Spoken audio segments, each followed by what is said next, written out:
안녕, мя오예요. 오늘은 독일의 워킹 홀리데이에 대해서 알아볼까 해요. 여러분이 다들 어느 정도 알고 있다시피 워킹 홀리데이란 이렇게 젊은이들에게 일을 할 기회를 동시에 주면서 그 나라에 가서 살면서 그 나라의 문화를 체험하게 하는 그런 제도입니다. 우리나라는 꽤 많은 나라들과 같이 워킹 홀리데이 제휴를 하고 있죠. 근데 이제 보통 우리나라에서 많이 가는 나라는 캐나다, 는 좀 까다롭긴 하지만 그 다음에 호주, 뭐 일본, 영국 이런 쪽으로 많이 가는데 독일로도 워킹홀리데이를 오는 분들이 심심치 않게 있어요. 그러면 과연 독일 워킹홀리데이의 조건과 그 다음에 독일 워킹홀리데이를 받았을 때의 장점 등등은 뭐가 있을까요? 일단 재미있는 점은요. 독일은 워킹 홀리데이를 굉장히 강조하는 편이에요. 그래서 뭐 기본적인 조건은 다른 나라들과 같습니다. 18세에서 만 30세 이하의 사람이라면 누구나 다 신청을 할 수 있고요. 그리고 독일은 굉장히 독일에 대해서 잘 모르는 사람이 와서 독일의 문화를 체험하는 것을 중점으로 두고 있어요. 그래서 6개월 이상 이미 체류한 전적이 있는 사람들은 비자가 안 나온다고, 워킹홀리데이 비자를 받기가 굉장히 힘들다고 해요. 저는 독일에서 5개월 반을 교환학생을 하고 워킹홀리데이 비자를 신청을 했는데 저는 받았어요. 근데 한 1년 정도 머무르면은 무조건 안 나온다는 얘기가 있는데 정확히 뭐 관련 규정이 있는지는 모르겠습니다. 하지만 많은 분들이 못 받으신 걸로 알고 있어요. 그리고 워킹홀리데이 비자는 한국에서만 받을 수 있습니다. 한국에 있는 이태원에 있는 독일 대사관이 이태원에 있었는데 서울역 앞으로 이사를 갔다고 하네요. 서울역 앞에 서울 스퀘어 빌딩 8층이라고 합니다. 주한 독일 대사관에 가셔야지 이 워킹홀리데이 비자를 받을 수 있어요. 그리고 워킹홀리데이 비자는 1년이 나오고요. 그 다음에 받는 조건으로는 통장에 자기가 2,000유로 이상을 가지고 있다는 거를 증명을 해야 합니다. 그리고 이제 이 비자를 받고 나서 얼마 안에 출국을 반드시 해야 돼요.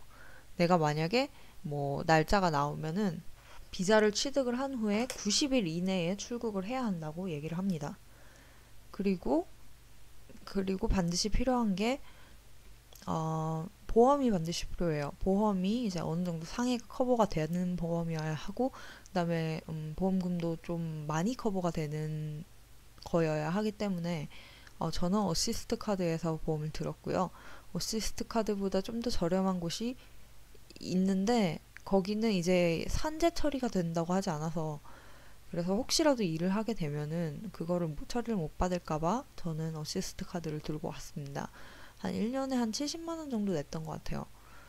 근데 어시스트 카드가 그냥 24시간 전화 받는 곳이 있어서 굉장히 괜찮았던 것 같고요. 보험을 반드시 들어야 하고요. 아마도 어시스트 카드랑 동부화재인가? 거기 두 군데가 있을 거예요. 그리고 2,000유로예요. 이건 2,000만 원이 아니라. 그리고 독일에서 1년 내내 일을 할 수가 없어요. 법적으로는 1년 내내 일을 할 수가 없고, 법적으로는 풀타임으로는 3개월, 그 다음에 뭐 하프타임으로는 좀 더 긴가요? 하프타임으로 6개월인가? 정확히 모르겠고요. 그 다음에 미니잡으로 450유로 이상 일할 버는 미니잡은 1년 내내 관계없이 할 수 있다고 합니다. 그래서 독일의 워킹 홀리데이는 워킹보다는 약간 홀리데이에 좀 더 초점이 맞춰진 비자예요. 그래서 정말로 호주처럼 빡세게 일해서 돈을 많이 벌어오고 이런 건 불가능하고요. 그냥 독일에 살면서 혹은 독일에서 체류를 길게 하면서 이제 그런 여러 가지 경험들을 하는 것이 가능한 비자가 워킹홀리데이 비자입니다. 저는 독일의 워킹홀리데이 비자로 있을 때 어학원을 다녔거든요. 어학원을 다니면서 다른 워킹홀리데이 비자로 오신 분들을 많이 봤어요. 왜냐면은 워킹홀리데이 비자가 받기도 수월하고요. 그 다음에 일도 할 수 있고, 독일에서 어학 비자를 받으면 일을 못해요. 하지만 일을 할 수 있는 조건이 어느 정도 되고, 그 다음에 한번 독일에 많이 체류를 하면 더 이상 받지 못하는 비자이기 때문에 워킹홀리데이 비자를 받아서 어학을 하러 오시는 분들을 많이 봤습니다. 저도 그랬고요.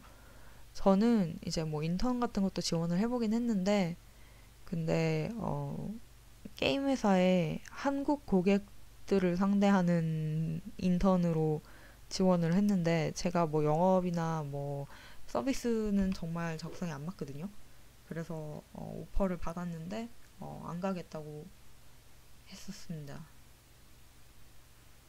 뭐 독일에서 독일어를 하면은 일자리는 얼마든지 있고요. 알바하고 이런 거는 독일어를 못하면은 굉장히 까다로워질 수 있는데, 뭐 서빙 같은 것도 독일어를 어느 정도 해야지 어, 일을 할 수 있잖아요. 그래서 독일어가 잘 되시는 게 아니라면은 워킹홀리데이는 뭐 돈을 벌겠다 혹은 돈을 어느 정도 내가 조달을 하면서 어학을 하겠다라는 마음보다는 그냥 좀 이렇게 받기 쉬운 비자를, 그리고 한 번밖에 받을 수 없는 비자를 받아보겠다라는 마음가짐이 좀 더 낫지 않을까라고 그렇게 생각을 합니다. 여러 가지 조건을 고려를 해서 워킹홀리데이 비자를 받을지 말지를 고려해 보시기를 추천드립니다. 자세한 조건들은 네이버나 이런 데서 검색을 해보시면은 뭐 얼마 이상인 어떤 보험을 들어야 하고 이런 것들이 상세하게 잘 설명이 되어 있으므로, 저는 좀 더 이렇게 경험에 입각해서 좀 총체적인 거를 말씀을 드리는 거고요. 좀 더 자세한 정보를 찾으시기를 원하신다면 다른 블로그 같은데 굉장히 정리가 잘 돼 있으니까 그런 곳을 찾아보시면 더 좋겠죠. 그 주한 독일 대사관을 치면요, 불친절이 자동 검색어로 뜨는데 불친절 한지 안 한지 잘 모르겠어요. 근데 약간 독일 마인드는 있어요. 거기서 일하시는 분들도 약간 독일식으로 뭐 할 수 있는 데까진 해주고 할 수 있는 거 이상의 친절은 절대 주지 않고, 약간 그런 면이 없지 않아 있는 것 같습니다.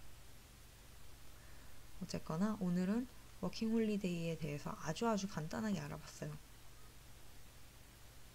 너무 간단하게 알아봤나요? 좀 더 자세하게 말씀을 들으셨어야 했나? 하지만 제 유튜브가 정말 정보성 유튜브는 아닌 관계로 저는 좀 더 이렇게 경험을 공유하는 유튜브지 정보성은 아니라서 저는 여기까지만 말씀드리도록 하겠습니다. 안녕!